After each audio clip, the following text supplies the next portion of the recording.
Hi to everybody and their neighbor. Welcome back to Gear and Gigs. I'm your host, Jet Stone. So glad you could stop by today. We are doing another pedal show and tell with my buddy Reg. How you doing, Reggie? Doing awesome. Great. We are going to do a little comparison, a little show and tell. The pedal I'm going to be showing you today is called the Longamp Roxanne. And here's what it looks like. And as you can see, if you're a vintage rock enthusiast, you'll recognize those graphics as the cover to Ghost in the Machine from the Police back in, oh my gosh, what was that, 79, 80? The 1900s. Yes, way it was back in the 1900s. Early 80s. And the reason that is because Andy Summers of the Police is a longtime user of the electric Mistress pedal by Electro Harmonics. And that's what this Longamp Roxanne is a recreation of, a modern recreation of. Now here, of course, is the Electro Harmonics electric Mistress. As you can see, it's considerably bigger than the Roxanne.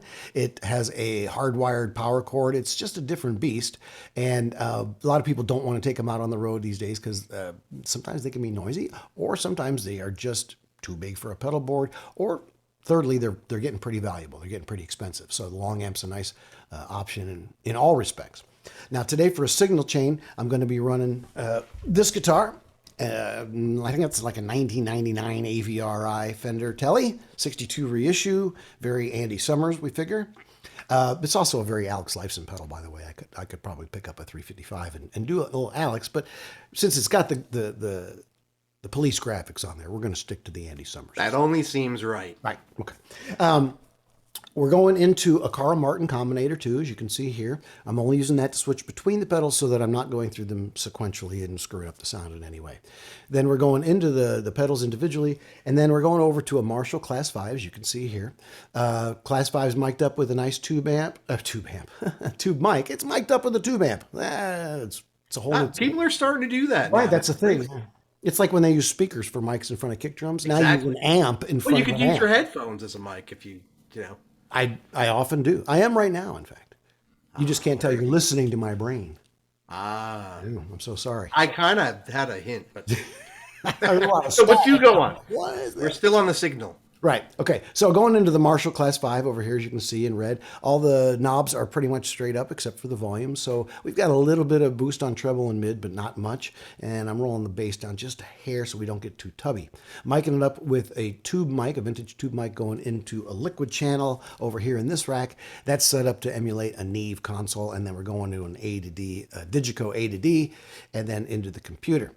So that's what you'll be hearing today. Here's the dry signal. You'll see me reach over here to turn off this microphone because I need to turn that off, otherwise it'll pick up all the mic room, all the amp in the room.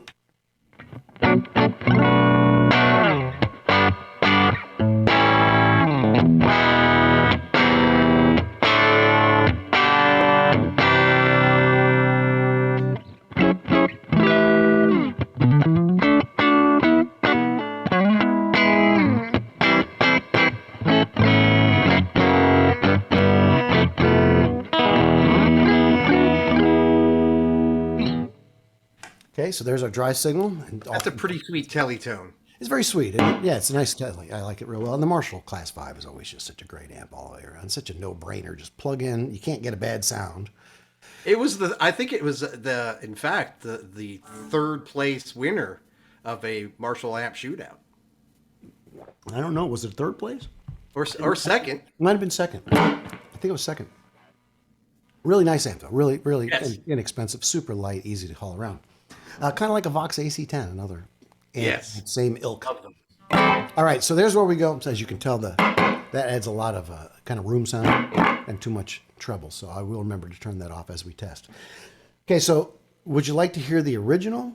Yeah, I think we should always start with the original. All right, so let's go to the original. Especially that, because that is such an iconic effect. It is. And so these are both. I've never owned an original, or all my Mistresses have been the stereo deluxe Mistress. You know, the chorus flanger combo, which is digital.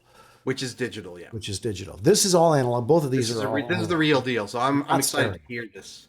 Although you can run the original in stereo because it's got a dry output and a flanged output, so you could do the old Roland half and half thing, and that would work as stereo too. But we're running everything in mono right now.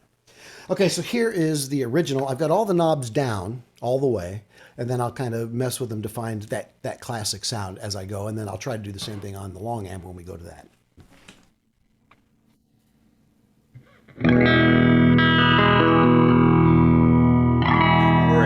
Already.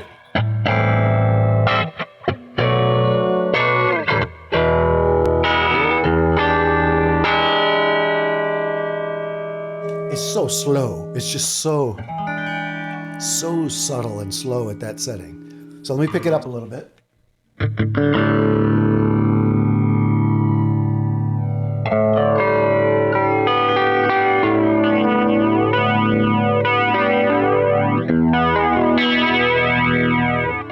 that's magical.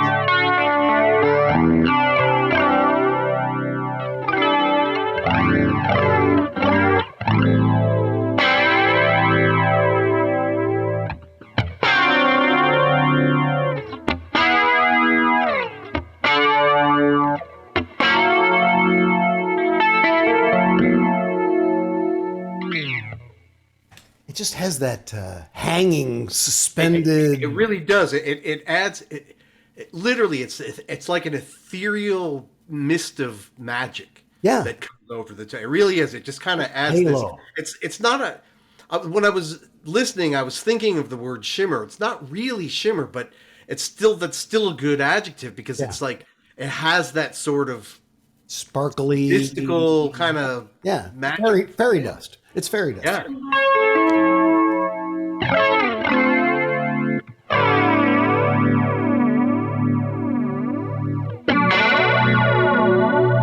Now you're getting.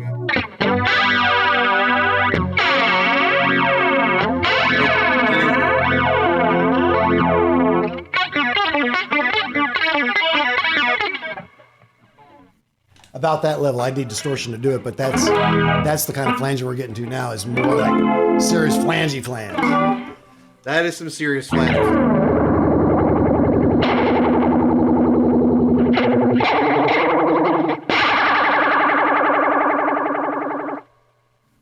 Okay, there's nothing else that'll do that either. Right, but I was gonna say I have a phaser pedal that I'll do in one of these future things that does that and I love pedals that go beyond the point that you'd actually use it musically. It becomes a sound effect at some point, right? Which is cool because if you're looking to do some layered sound effect somewhere, you can get that sort of thing. But in a musical sense, like if you were using it to play guitar, you'd never really go there. But I love the fact that even back then in the 1900s, they gave you that option. Yeah. They gave you, it's like, here's this range of usable tones, and here's this area where it's just balls out crazy. Yeah. Well, you say that, but there's ways to use even that silly sound. Because listen. Oh, sure. Sure there are.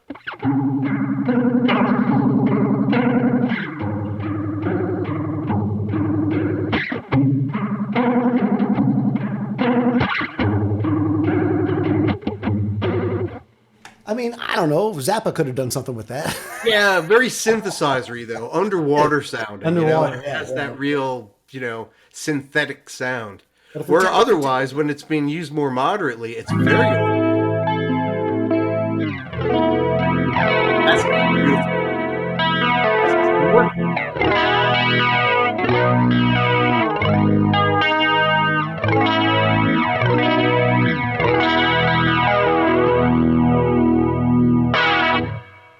And it's not noisy. Let's listen to the difference between that and muted. So here's our sound.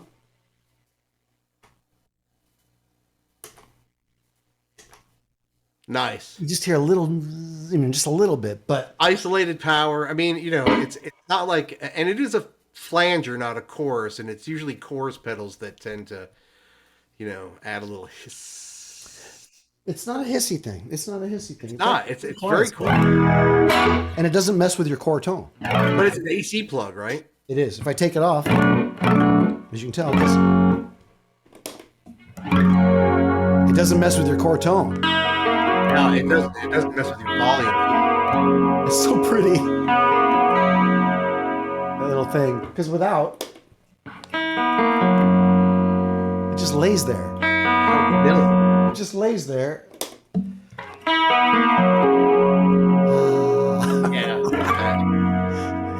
everything should have this on. Every single thing in the way should just have this on it. We should find a way to put that into when we speak that way as well. I think maybe we just make ear implants, like an hearing aid that have it built in, so that just everything you hear all day long is just. Suddenly, your mother-in-law is like, "Oh, yeah, Hey, I'll listen. She's got a pretty voice now to hear it." Yeah. Okay, so let's switch over to the long. Yeah, I'm very curious to see how our modern, shall we call it tribute? Yeah, I would say or homage. Yeah. Okay. All right. So I will say that. First of all, I'm running the long amp. You can run it on 9 volts or 12 volts, and I'm running it on 12 to give us maximum headroom. There's some noise. As soon as I click on the long amp, a little bit of noise. Now there may be other ways to adjust things, and I'm not going to guarantee that it isn't some chord issue, but I believe it's just slightly noisier. So let's listen. I'm not familiar with that brand either. This is my first experience with any of their pedals. I'm not sure that they do other pedals, to be honest. This is the only pedal I know of that they make. I mean, they may make 87 pedals, but the only one I know of is this one. And obviously, I only found it through my search for Electric Mistress. Right. So if I switch, right now we're on the Electric Mistress with the guitar up. I'm going to turn my mic off and I'm going to switch over to the long amp and just listen to the difference in just the basic noise.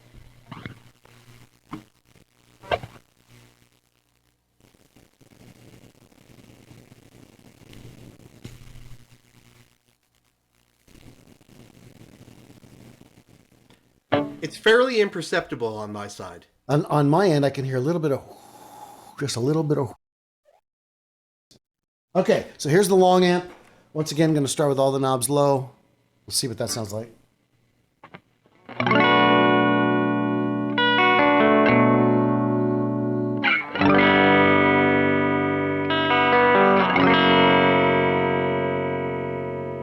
Okay, you don't get much more subtle than that. It's very subtle, but I'll tell you what, compared to the dry signal, it does have more depth. It automatically adds depth to the tone. Well, let me switch back and forth between dry and that, but by using its own pedal, so I'm going through the same circuit.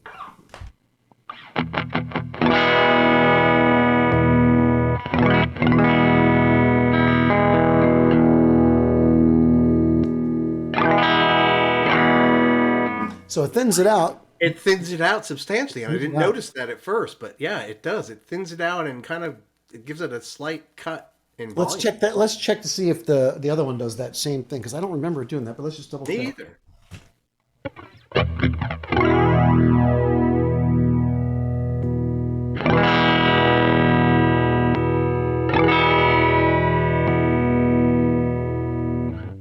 It does do it a little bit, but not as much. Not as much. Not as much. Let me go to the dry signal and compare dry with not going through these pedals with going through these pedals off. So first I'll do dry with no pedals, dry with the old one, dry with the new one.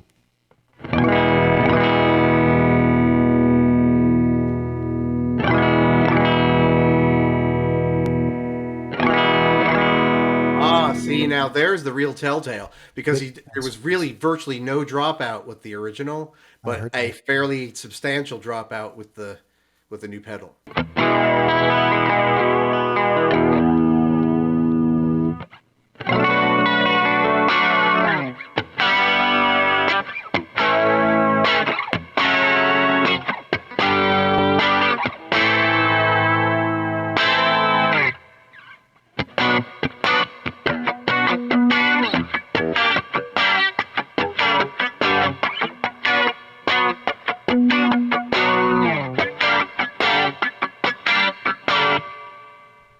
It definitely gets that police thing, doesn't it? Yeah, it does, but and it does. It's not. I'm not saying anything horrible about it because it sounds nice, but it doesn't. What it doesn't do is the original Electro Harmonics pedal really adds depth, and this one almost loses depth.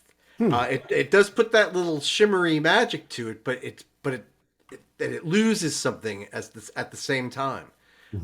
So I mean, like, and I know we haven't really compared them fairly and squarely all together yet, but just on first listen between the two, I'd say virtually no comparison. Wow. Okay, I'm gonna try going to a bridge pick or a neck pickup here and mess with the settings some more.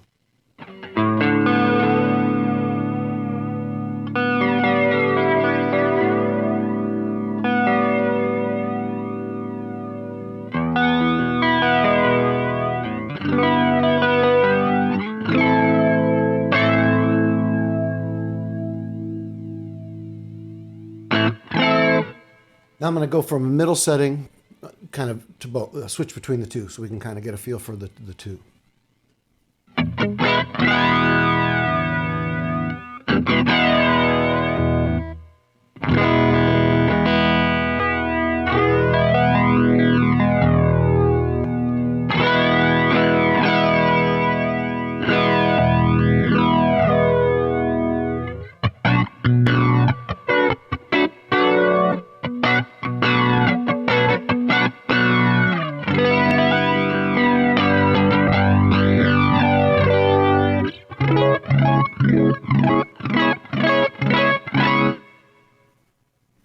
I don't know if all of the difference is just the bottom end. It's just so hard to not hear that.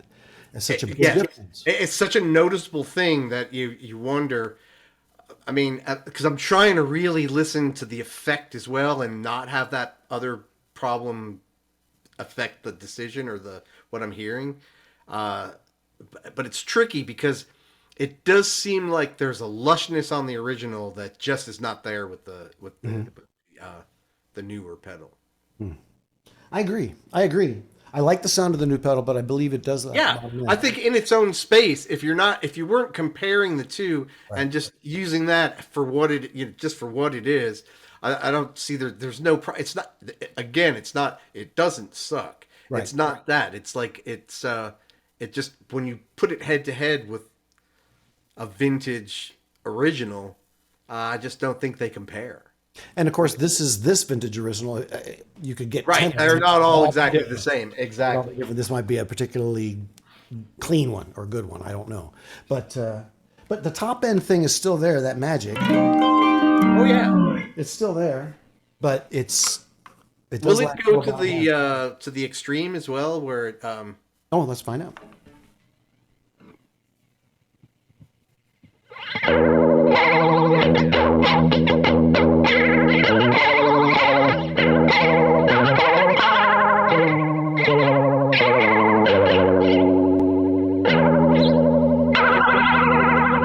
pedals on the extreme?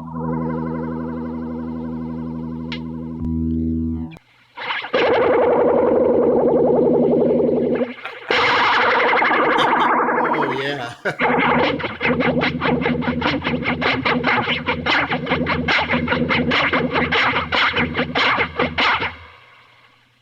There's no note difference anymore. they, they sound the same.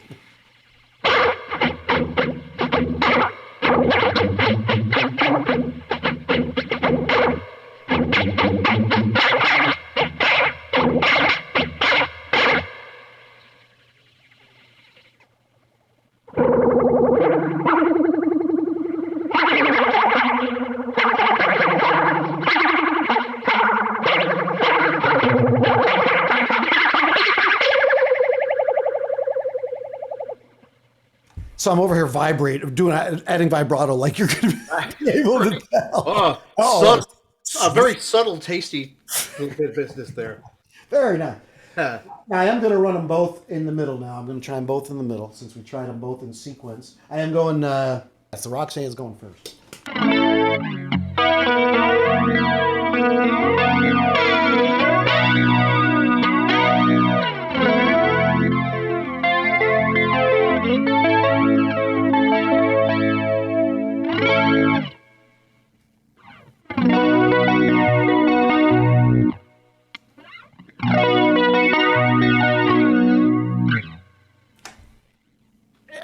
I might be crazy, but it seems like when you put them in sequence, you don't lose as much bottom end off the other one. I wonder if the old one has some sort of in the circuitry, just something that just kind of beefs the bottom up, like some kind of built-in bottom boost. Not that I know of, but I guess we'll have to look on that and see. It is interesting how much bottom end is coming out of that. It makes me wonder if it'd be really good on bass. Oh, I bet it would. About electro harmonics, electric mistress on bass, but electro harmonics, electric mistress, they're both so similar that I keep in my mind conflating them. So eventually I'm going to say electro mistress. Electro Mistress. Electro It's Mistress. the Electro Mistress. Yeah, I like the Longamp. I think it sounds good for the difference in price and real estate. I think you can make it work. The way I use it on my pedal board actually is with a, I think it's Saturn Electronics that makes the blenders, the little, I think you've got one too, the little blender thing, and like a mix control. And that's what I do. So I run it in parallel with my signal so I don't lose the bottom end. I just add that top end thing. Right. And that works out great. Yeah, I guess it's just a matter of the old circuitry somehow just has warmer old transistors that. Could be. And once again, this could be a particularly good example or a particularly deep example of it. Well, I will say it that one sounds amazing. Like if that's what I was basing my opinion of the entire fleet of them, however many still exist, I would say, well, that is an amazing flanger. That's because there's some, because it kind of gets jet phasey, right? You can get jet phasey with it, but at its, where it really is the most tasteful, it's not that at all. It's almost phasery, but not, because it has that little slight metallic taste to it that phasers don't. And it still sounds so old.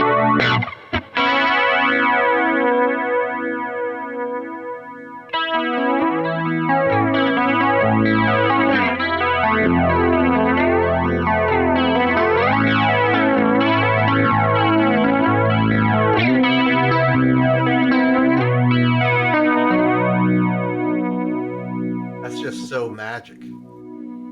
It really is. I mean, what else can you say? It's such an, how some effects when you use them, and I'm not saying this is bad or anything like that, but sometimes you use an effect because the point of it is you don't want to sound like a guitar. You don't want to sound like a bass. You want to do this thing that becomes its own thing, right? And which is all fine and well. But effects like this it doesn't take anything away from the guitar. It doesn't take anything away from the playing. It only adds to it. It enhances it with that little, that mist of magic on top. Whatever that thing is. It's like I salt. love that. It's like sugar on the. It is. It sweetens the whole thing up and just makes it so tasty.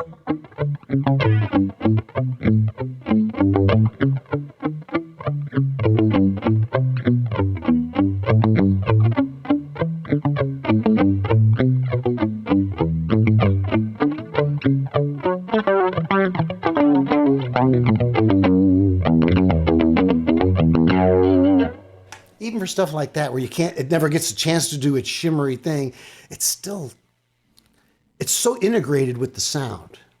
It's not wrapped on top of. It's like Right. It becomes one. It enhances what you have already. It doesn't change anything. Yeah. Well, I mean, it does change the sound, but you know what I mean. It's not really. It's not getting into the DNA and resequencing anything. Electric Mistress is hard to beat. It's been a fan favorite for 40 years, 50 years now, and if you can find a good one, they're well worth it. Once again, they are finicky sometimes. They can be noisy. You can find a bad one. Obviously, they're old parts, so they can go bad. This one's been babied. The Longamp, rugged, regular to go pedal, nice size. As I said, with a blend knob or a parallel processing capability, it sounds great. It really lands on top, really just like, it basically sounds just like this one. It's almost like this has got a parallel circuit that keeps that bottom end going. I wonder if they've got a crossover or something. I can't picture it. I mean, you would think that would be advertised, right? Like, oh, I don't know. I don't think it's probably just with bottom boost. It's really quiet. A lot of them are not that quiet, and I think they've done a nice job. But I agree that there are some definite differences. But now you know. Yeah. So thanks everybody for joining us. I'm Jed Stone, and for Reggie Elson. You guys take care. We'll see you next time. So thanks for joining us, everybody, for another episode of Gear and Gigs. Just a reminder, please take a moment to like and subscribe to the channel so we can keep you informed about upcoming events. And, of course, check us out on YouTube, Twitter, Instagram, and Facebook.